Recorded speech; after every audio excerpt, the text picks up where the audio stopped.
Enquanto a Polícia Federal mirava Jair Bolsonaro e aliados em mais uma operação, o presidente Lula cumpria a agenda em Minas Gerais. Ao lado do governador Romeu Zema, o presidente prometeu investir mais de R$ 1 bilhão numa obra de uma rodovia em Minas.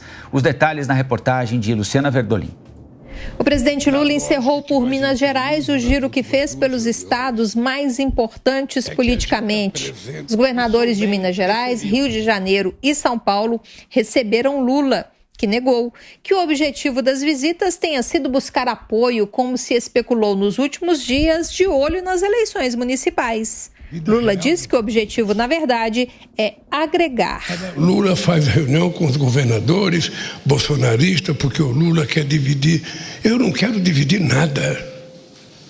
Eu não quero dividir, eu não estou fazendo reunião com o governador. Eu estou conversando com o governo do estado que foi eleito pelo mesmo povo que me elegeu, pela mesma urna que me elegeu e que tomaram posse e que, portanto, tem que governar. Eu nunca vou pedir para um governador ou um prefeito gostar mais de mim ou gostar menos de mim. Eu já sou casado, está ali a Janjinha, e muito bem casado. O que eu quero é que a gente construa no país uma relação civilizada. O governador de Minas, Romeu Zema, participou da solenidade e explicou que não é necessário que todos pensem da mesma forma. Em toda a minha vida de trabalho, primeiro como funcionário e depois como empresário, e agora nesses 5 anos como governador, aprendi a trabalhar com quem pensa diferente. O discurso, no entanto, não evitou o constrangimento do governador de Minas, Romeu Zema, ter que ouvir elogios frequentes à atuação do presidente do Senado, Rodrigo Pacheco, que vem sendo apontado como um possível candidato ao governo de Minas em 2026. Se a relação de Lula com o senador mineiro vai muito bem, o mesmo não se pode dizer aqui em Brasília da relação com a Câmara. Lula ainda não conversou com o presidente da casa, o deputado Arthur Lira, depois das críticas que foram feitas ao governo federal. Lira cobrou respeito ao trabalho dos deputados. O presidente Lula apenas afirmou que o governo vai ter, sim, que conversar mais. Como objetivo da visita a Belo Horizonte foi divulgar medidas do PAC, o governo anunciou 121 bilhões de reais em obras.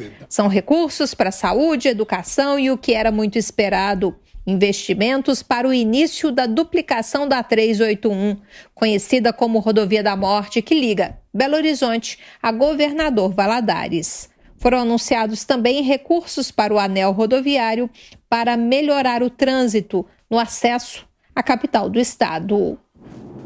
8h24, vamos ouvir um pouquinho o Cláudio Dantas e a Amanda Klein. Amanda, o presidente encerrou então, por Minas Gerais, um giro pelos 3 estados do Sudeste, governados pelos seus adversários, alguns mais, outros menos, Tarcísio Gomes de Freitas, Cláudio Castro e Romeu Zema. Na sua avaliação, além, claro, da relevância da visita do presidente a 3 estados populosos, importantes, se é que existe algum, qual é o ganho político que o presidente Lula obteve, demonstrando publicamente uma relação republicana, digamos assim, com adversários, alguns deles considerados joias do bolsonarismo, como Tarcísio Gomes de Freitas?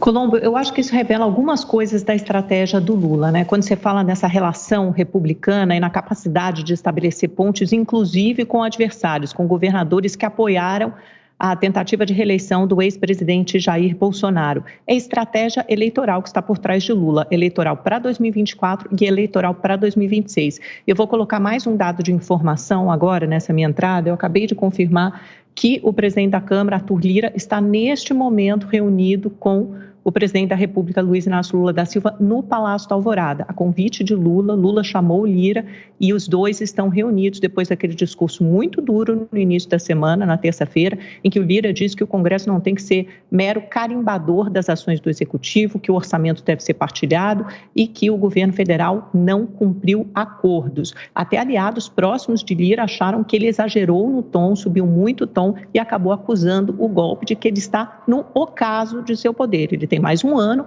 à frente da Câmara dos Deputados e tinta na caneta mesmo ele tem só até metade do ano, porque o resto vai ser dedicado às eleições municipais. Portanto, interessa tanto a Lula como a Lira recompor essa relação. A Lula porque ele quer ver os projetos do governo caminharem na Câmara dos Deputados sem passar por tantos entraves. E a Lira porque ele vai precisar do governo federal nas eleições de 2026. Ele quer ser candidato ao Senado por Alagoas, e Alagoas, com Renan Calheiros e com todo o clã Calheiros, tem apoio de Luiz Inácio Lula da Silva. Lira precisa pensar na sua vida a partir de 2025, quando ele não tiver mais tinta na caneta, quando ele for apenas mais um deputado na planície.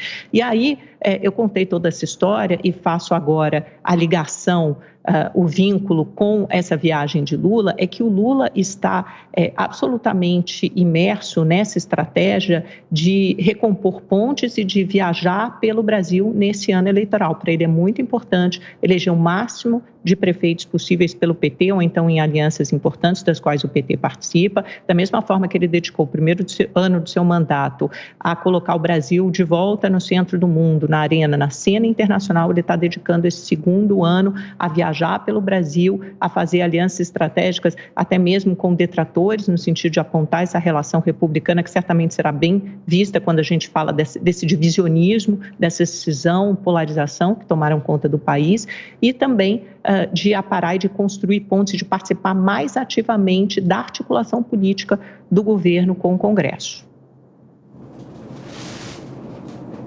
Bom, o Lula, naturalmente, ele está fazendo esse giro com o objetivo de tentar arrebanhar, não é o apoio do governador Zema, muito menos do Tarcísio, mas o apoio das prefeituras, de prefeitos, né? Naturalmente, nós temos uma eleição importante agora, em 2024, e esta eleição vai também definir a capilaridade dos partidos para a eleição de 2026.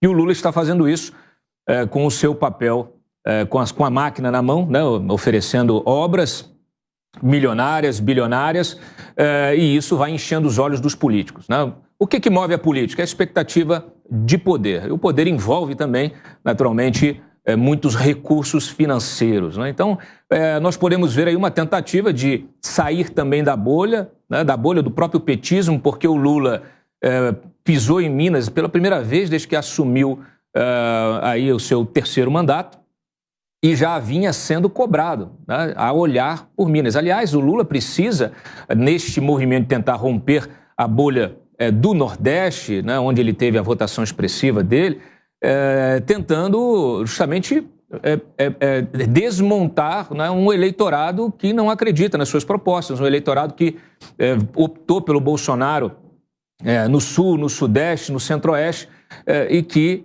não se vê representado pelo presidente, muito menos pelas propostas que envolvem o PT. Essa questão de polarização, a gente precisa ainda esperar muito para ver se esse discurso de harmonia, etc., e tal, vai perdurar e vai se impor.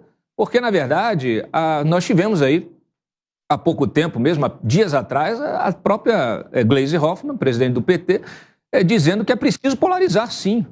Então, assim, não há... A gente ainda não percebe uma tendência clara e uma disposição legítima de se unificar, né, esse discurso, né? Então, tem muito jogo de cena, tem uma tentativa, naturalmente, de furar a bolha, e a questão toda que se coloca é se isso vai convencer o eleitor, que é dele que se trata realmente no fim do dia.